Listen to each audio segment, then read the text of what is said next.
بسم الله الرحمن الرحيم الحمد لله رب العالمين والصلاة والسلام على أشرف الأنبياء والمرسلين محمد وعلى آله وأصحابه أجمعين أما بعد السلام عليكم ورحمة الله وبركاته.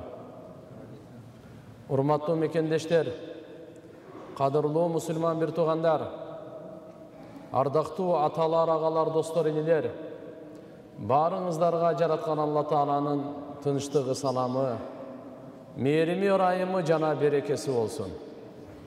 Жараткан Алла Таалага чексиз шүгүрлөр, алкыш, мактоолор пайгамбарыбыз Мухаммад саллаллаху алейхи ва салламга чексиз салам, салаваттар болсун.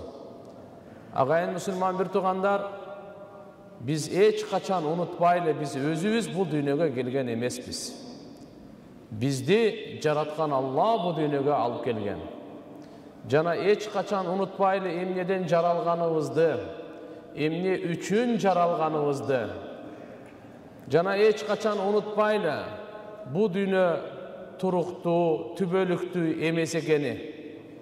Баарыбыз сапарда экенибизди унутпайлы. Жана дүйнөдө жаралганыбыз, лакад халакнал инсана фи кабад, Алла Таала бир машаккат үчүн, бир мээнет үчүн, бир эмгек үчүн инсанды жаратканбыз дейт. Бирок ар бир эмгектин артынан бакыт боло бербейт. Ар бир мээнеттин артынан ийгилик жарала бербейт.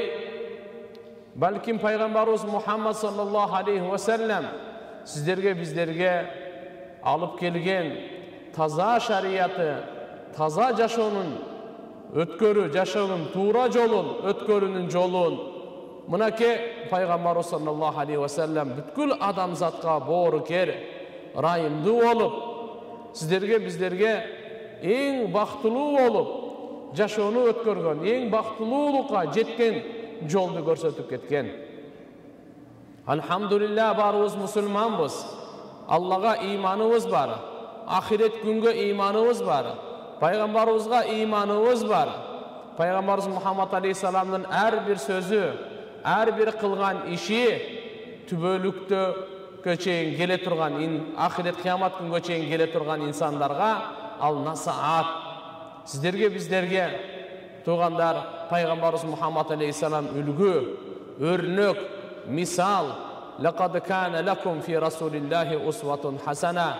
Чындыгында силер үчүн Мухаммад алейхиссаламда эң коос үлгү, өрнөк бар дейт.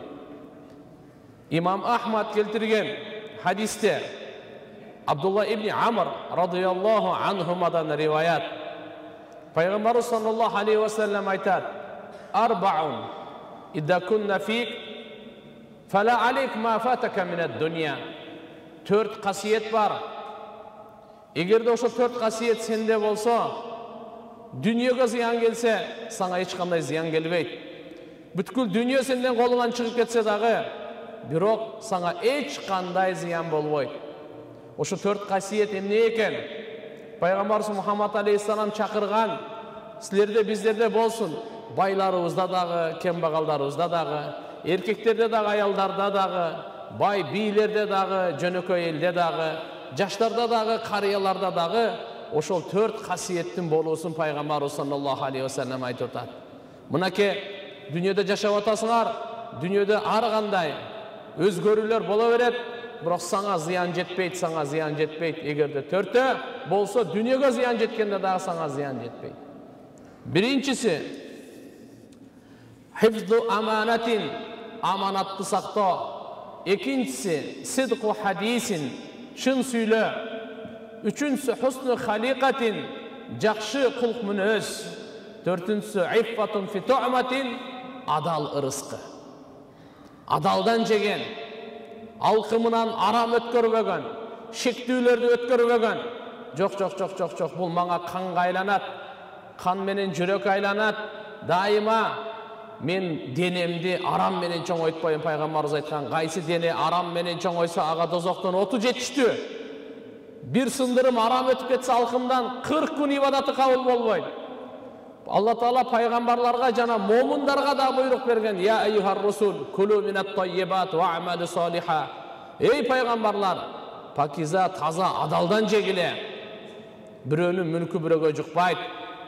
Урдабай, калп айтпай, алдабай, арам жол менен таппай, паракорлук жана башка нерселер менен кумар ойноп. Жок.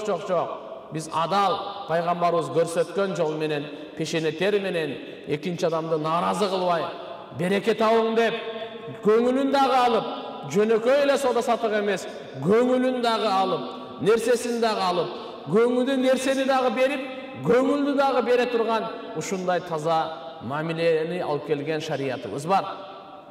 Хифду аманатин, аманатты сактоо, мейли мал, мүлк, буюм болсун, же болбосо бир амал, кызмат болсун. Аманат, кызмат бул аманат. Тугандар, аманат, бирөөнүн сөзү дагы кандай аманат, бирөөнүн нерсеси дагы аманат. Ошондой эле бул кызмат, бул аманат. Аманатка кыянат кылбоо. Шариятыбыз мына пайгамбар саллаллаху алейхи ва саллям ушуга чейин бизге тарбия берген. Эгерде бирөө сага кыянат кылса, ошонун жообуна кыянат кылсам болобу десе болбойт дейт. Караңыз, бүгүнкү күндө ааламдагы жаңжал, чыр-чатак, талаш тартыш, келишпестик бардыгы пайгамбарыбыздын бир хадисине амал кылса токтойт дейт. Ал кайсы? Фа'фу амман заламак. Ким сизге зулумдук кылса, кечирип коюңуз. Ахсин иля ман асаа илейк. Ким сизге жамандык кылса, жакшылык кылып коюңуз. Фа'фу амман заламак. Зулумдук кылса, аны кечирип коюңуз. Ахсин иля ман асаа илейк. Ким сага жамандык кылса, ага жакшылык кылып коюңуз. Силман катаак. Ким сени мамиленүүдөн үзсө, ал менен биригиңиз.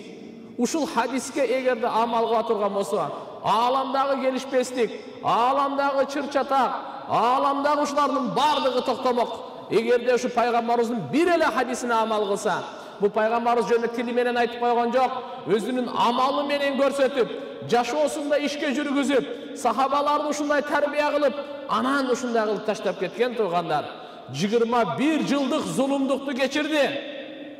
Пайгамбарыбыз Мухаммад алейхиссалам жамандык кылгандарга жакшылык кылды, үзгөндөргө бирикти. Мына урматтуу агайын мусулман бир туугандар, ислам динибиздин чакырыгы, келиңиздер ошол чакырыга, пайгамбарыбыздын чакырыгына, пайгамбарыбыздын өзүнө карап түздөнөйлү, артынан ээрчийли.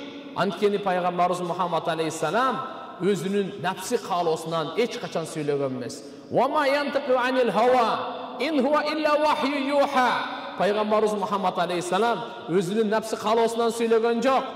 Алла Таала илхам кылып жүрөгүнө эмнени салса, ошону гана сүйлөгөн. Ал жараткан Алла Таала ва ман астaqu миналлахи хадиса ва ман астaqu миналлахи қила. Алладан өткөн чынчыл барбы? Алла Тааладан өткөн боорукер, адилеттүү барбы? Алла Тааладан өткөн мейримдүү райым барбы? Албетте жок. Агайын мусулман бир туугандар, мына пайгамбарыбыздын ушул осуяты. 4 нерсе болсо сенде, 4 касиет болсо сенин жашооңдо, бүткүл дүйнөгө зыян келсе дагы сага зыян келбейт. Кайсы доордо жаша, кандай жокчулук, кандай инфляцияда, кандай кыйынчылык дүйнө болбосун, кайсы заманда, кайсы жерде болсун, ошол адам пайгамбарыбыз айтып атат, кепилдигин берип айтып атат, буга эч кандай зыян тийбейт. Кайсы заманда болсун, кайсы жерде болсун, кайсы жашоонун социалдык абалында болсун, айырмасы жок, ага эч кандай зыян тийбейт. Эгерде ошол кишинин жашоосунда, же ошол аялдын жашоосунда эмне болсо, биринчи аманатты сактоо болсо. Хифду аманатин, аманатты сактоо. Бирөө бир сөз айтты, аманат деп айтса болду.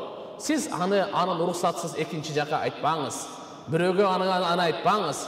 Экинчиден, бирөө мал мүлк таштаса, бир буюм таштаса, нерсе таштаса, бул аманат таксыр. Бул кандай болуп кеткенде дагы, ол киши аманат таштап өлүп кетсе дагы бала чакасына кайтарып бериш керек болот.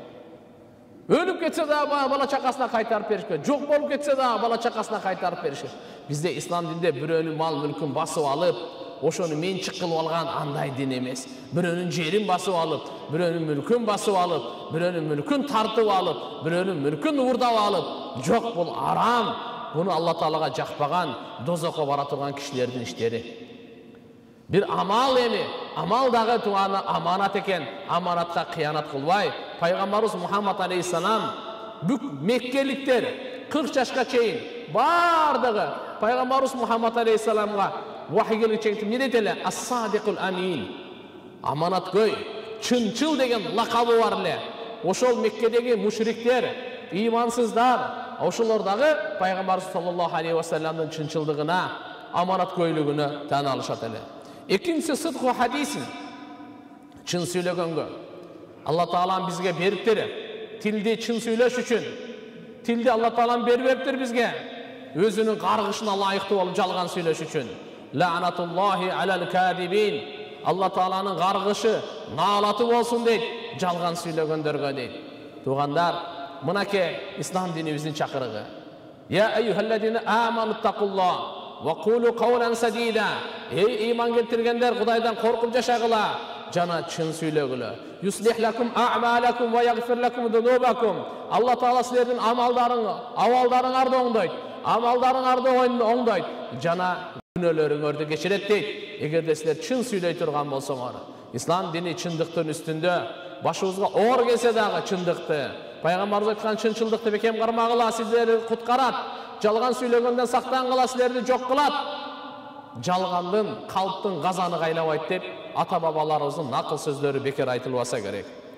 Üçüncüsü husnü halikatin. Keremetli kuluk münöz. Peygamberimiz Muhammed Aleyhisselam'dın bardığı amaldары öte tаңғалышты. Бирок özgöçö. Başka peygamberlerden eseletip Allah Taala ebegeysiz tartulap koygonu al çıraylı, keremetli kuluk münöz ele. Özü dağı aytıp atat. Allah Taala ne deydi? İnneke la ala hulukun azim. Çındığında sen öte ulu kuluk münözdün üstündesin deydi. Peygamberimiz söz aytat. İnnema bu'istu li utammima makarimal ahlak.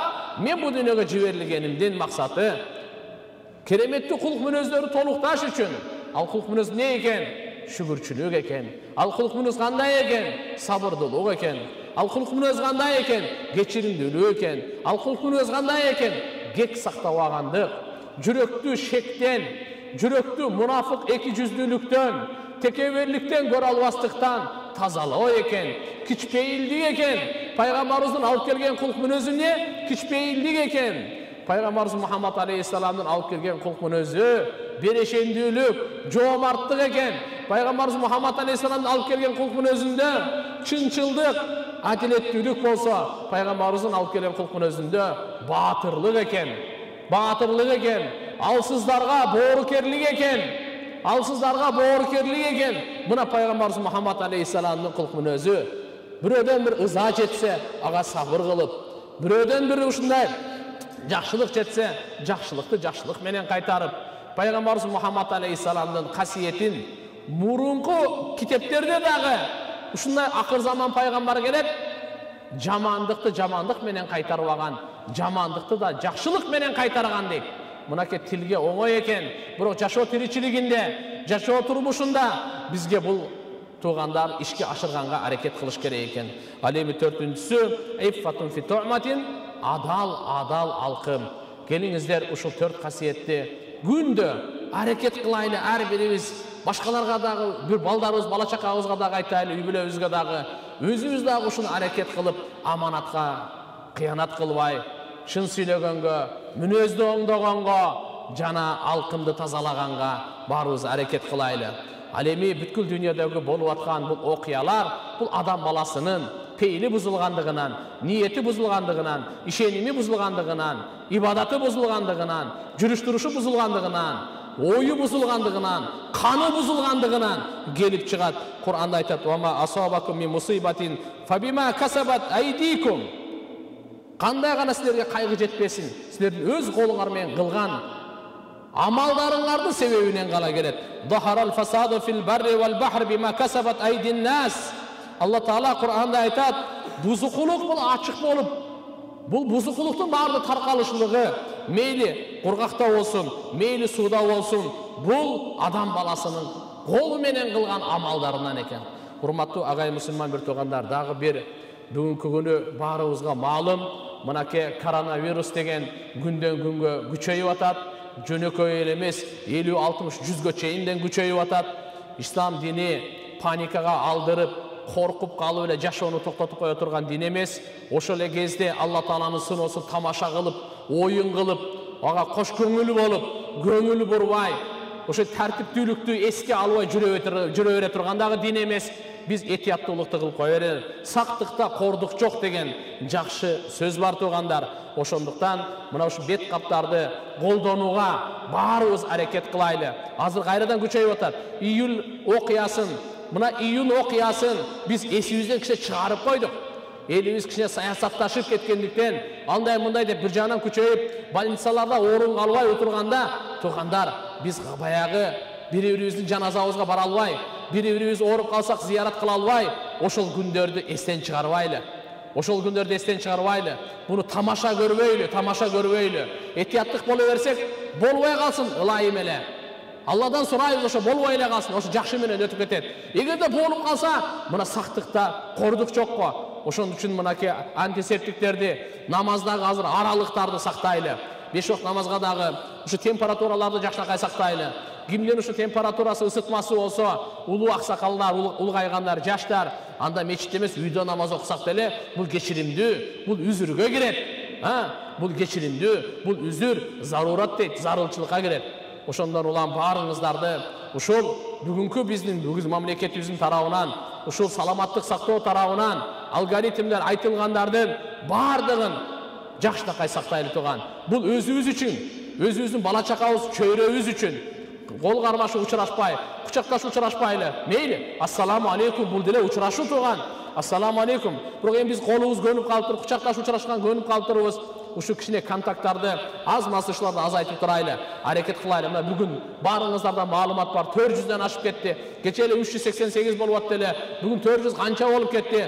Тугандар, биз өзүбүзгө да ырайым кылайлы, элибизге да ырайым кылайлы.